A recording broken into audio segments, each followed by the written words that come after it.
Net fans are not going to like this one. Multiple NBA insiders are suggesting that the Brooklyn Nets trade Mikal Bridges to the New York Knicks. And their reasoning? Very simple. Because the New York Knicks have the picks that the Brooklyn Nets want. They can recoup all the picks they no longer have by making that trade to their rivals in the New York Knicks. The only question is, will the Brooklyn Nets actually make that move? Well, according to one NBA insider, he believes that the New York Knicks and the Brooklyn Nets will absolutely mend the fence and break that barrier and make a trade happen. We're going to break down these latest reports and so much more today. If you're not already subscribed to the channel, go ahead and hit that subscribe button now. And make sure you have notifications turned on so you don't miss a second of the new content. And now, let's get started. Multiple reports suggest that Bridges should be traded to New York. Jalen Brunson, Dante DiVincenzo, and Josh Hart would probably love if Mikal Bridges was traded here. The problem is he's on the Nets, we are the Knicks, and when you come down to it, they don't do business that often. They really don't do trades. If you look back at it, I think it was 1983 was the last time the Knicks and the Nets did any type of business. But according to Greg Schwartz of Bleacher Report, that all could be coming to an end very soon. And it's for one particular reason, the picks. The Knicks have the picks, the Nets want picks, and if that's the case, one thing's going to help facilitate that, a trade. According to Bleacher Report, the Knicks and the Nets haven't agreed on a deal since June 22nd, 1983. 1983, June 22nd. That's the last time. That's how far back you have to go to look at a deal the Knicks and the Nets have done together. When you're taking all that into account, it does seem far-fetched to believe that the Knicks and the Nets would do business at this point in time. But let's continue and see what Greg Schwartz has to say about the situation. According to Schwartz, he states, motivation for New York to bring Bridges into a Villanova-heavy locker room and for Brooklyn to stock up on draft picks lost from the James Harden trade could end this drought between the Knicks and the Nets. Another NBA insider and actually a cohort to Greg Schwartz at Bleacher Report, Andy Bailey with Bleacher Report, actually stated the following about Bridges and why the New York Knicks have a good shot at getting him now. According to the report, that declining production is part of why Bailey believes Bridges could be had by the Knicks at a much cheaper price compared to potential offseason targets like Cleveland's Donovan Mitchell or Milwaukee's Giannis Antetokounmpo. Bridges still has 2 years left on his 4-year, $91 million contract. According to Bailey, Bridges also isn't likely to cost as much as Mitchell or Giannis. Bojan Bogdanovic and a big chunk of the Knicks' trove of draft assets might get it done. The Nets are going nowhere fast. Right now, they have no trajectory. They're spiraling downward out of control. They're trying to build around Mikal Bridges, which in my opinion, and I've said it in a number of videos, that is a mistake. I love Mikal Bridges, but he is not that 1A player that you build around. He's a player that you add to a core you already have. And if you add his defense to a core you already have with all-stars in there, that could be a lethal squad. But that's not what Brooklyn has right now. They have a lot of young guys, a lot of young rookies, some vets, and then they have Mikal all in the middle of that. And while Mikal is good, and some nights he can be great, he should not be asked to carry that scoring load each and every night. He's not that type of player. I don't think he's ever been that type of player. Sure, he can have his moments, and I'm sure when the Nets ask him to, he can definitely turn it on. But he shouldn't have to do that each and every game. Other players on the team should step up and help him. And that's what's missing right now. Nobody can help Mikal raise his offensive and defensive game more than it is right now. He needs other players on the roster to help him do that. Other players on the roster that can help unlock his abilities. Right now, there's nobody on that roster that can help do that. But if he came to the Knicks, Jalen could do that.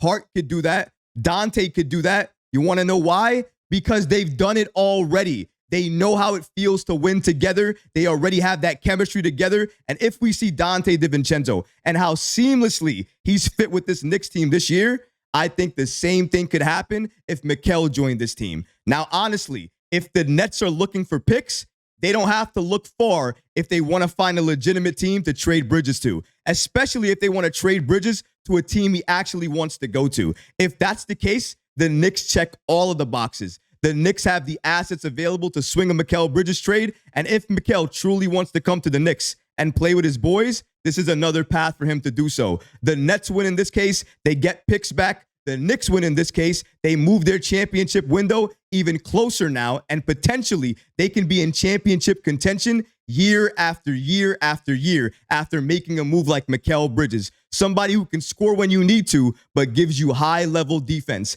That's the exact all-star the Knicks need on this roster, because you have Jalen Brunson, you have Julius Randle to an extent, you have Dante DiVincenzo. You have scorers. You need more lethal defense so that way you get more stops. Imagine a backcourt of Jalen and Mikal, and then you got OG as your wing. What would that look like? Let's see here. Destruction. Destruction. They're destroying the league. A backcourt of Mikal and Jalen, and then you got OG on the wing. All of those guys can shoot threes too. Oh my God. Goodness. They're destroying the NBA, folks. That's why I want that trade to happen. I hope all of these NBA reporters get their wish, and I get my wish too, that Mikal Bridges joins this Knicks team and completes this Villanova 4 that we've been waiting to create for many years now, it seems, because he's the last piece right now. In my opinion, when fully healthy, if you think about a fully healthy Knicks team with the Mikal Bridges on it, what does that sound like? That sounds like NBA Finals contention. That's what that team can do. That's the thing that the New York Knicks can give Mikal Bridges. It can unlock Mikal if he comes here and plays with this squad. He would not be asked to carry the scoring load. That's going to be up to Jalen, to Julius. What is he going to be asked to do? The same thing that he did and thrived in Phoenix. Defend, score when you're open, and make sure you lock down the other team's best player. That's what's going to happen, folks. Mikal comes to this team, best believe that's going to happen. And I don't know if you guys recently noticed, but Chipotle announced that Josh Hart, a New York Knicks player, and Mikal Bridges, a Brooklyn Net player, was going to do a commercial together for Chipotle to obviously promote the brand. And they did so. Don't worry, we're not going to show the whole thing, but we are going to show this clip because it does prove the point that if Mikal wanted to join any team, it would be playing with the New York Knicks. Roll this small clip. We got Mikal Bridges over here, connected to a lot of types of tasks, and we're going to test our friendship. Would you ever want me as a teammate again? Yes. That's true. There you go. Yeah. Listen, I'm not going to read into anything. His smile is almost as big as my smile when I talk about Donovan Mitchell. That's the first thing we got to notice. The second thing is how quickly he answered it. I don't think there was any editing there, so that's another thing to notice. But also, of course, the fact that it was true. Of course, he wants to play with Josh Hart and the Villanova Knicks again, because that's a dream of his, to come here, play with us, and of course, bring a championship here. Bring that winning culture here and make sure it's established for many, many years. Because we don't just want one championship once we win one. We want championship for years and years and years, because we're greedy here in New York. We just don't want it one time. One time is not enough. Once we feel that championship gold, we're going to become addicted. We're going to want another one and another one and another one. And if we build the right squad, we're going to be able to give the Knicks the best chance to get us those trophies each and every year. This year, who knows what could happen? I believe in this Knicks team with my entire heart. I think they can go as far as Jalen Brunson can make them go, and I think they have other pieces on this roster that can push them just a little bit further when you think they have nothing left. And I'm talking about the play of Precious Achiuwa and, of course, Dante DiVincenzo, because those two guys, for me, have stepped up in a way that nobody expected and did so when we needed them to do so the most, when we were having injuries to key players and the chips were all down and we needed somebody to come up, step up,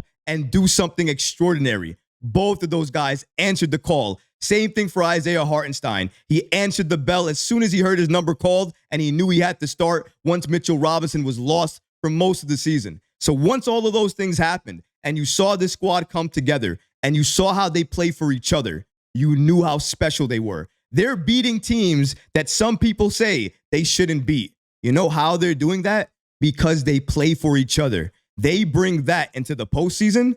they are going to dominate teams. With the current roster that they have, they make upgrades without having to gut this team. They are going to put themselves in prime position to be a team that everybody is talking about that could potentially take the entire thing in the NBA. That's the impactful move the Knicks could make, given the assets that they have and the players we're talking about. For me, I've said it in so many videos, but I don't mind saying it again for you guys. The 3 players for me that can do that for the Knicks is Mikal Bridges, Donovan Mitchell, and Devin Booker. And potentially, all of those players could become disgruntled, and if they do, they could request a trade to the New York Knicks. And the Knicks are just patiently waiting, seeing which one of those players falls loose and becomes available. Because as soon as that happens, you got to think that Leon Rose in this front office is going to pounce on that opportunity and try to get that player on this roster. I can't blame him, because when you see success for years right at your fingertips and all you have to do is make a trade, giving up some picks that are likely going to be late round picks, because this trade you're about to make is going to make you such a good team for so many years that by the time you're going to draft a player at that point, you're not going to care about the player you're going to draft. You're going to care about the championships you have. And I think if the Knicks make a move for a player of the level of Donovan Mitchell, Mikal Bridges, or Devin Booker, they will set themselves up in contention to be in the NBA Finals for so many years, which gives them a chance to win the trophy. And if that's the case, maybe we are talking about multiple championships if the Knicks make the right trade. Keyword there, the right trade. If it's the wrong trade, they can set themselves back a few years as well, too. I'm talking about potentially adding, I don't know, a player like Klay Thompson, who I dropped the video on recently because of Stephen A. Smith, who suggested that the Knicks should potentially go after Klay. That would be a move that set the Knicks back a few years. However, if you go after Mikal, Donovan, or Booker, or somebody of that level, it will help the Knicks moving forward for so many years. This Knicks team is in a prime position right now to just sit back and watch the chaos, because it will be chaos. Some teams are going to be very happy, and some teams, unfortunately, are not going to make it as far as they want to. Either way, it's going to cause something to happen, a ripple effect, and that's going to change the course for so many franchises. And that is what the Knicks are waiting for. That's opportunity. Once that opportunity knocks, Leon Rose is going to open that door and make sure it helps the Knicks once he lands that deal. Everything he's done thus far has helped the Knicks. In some way, it's helped us. I gotta believe in some form or fashion this offseason, he's going to do the exact same thing. I believe in Leon, and I believe in this front office. I haven't said that in so many years, but I'm so happy to say it now. And I'm so happy that Leon Rose has given me a reason to say it. I was one of his biggest critics, and now I'm one of his biggest supporters. But what about you guys? What do you think about these latest reports regarding Mikal Bridges and a lot of NBA insiders suggesting that he should be traded to the New York Knicks? Let me know in the comments below, guys, because honestly, I would love to hear from you. But that's going to do it for this episode. I hope you enjoyed it. And if you did, go ahead and smash that like button, leave a comment below. And of course, guys, please subscribe to the channel. Until next time, Knicks fans. Peace.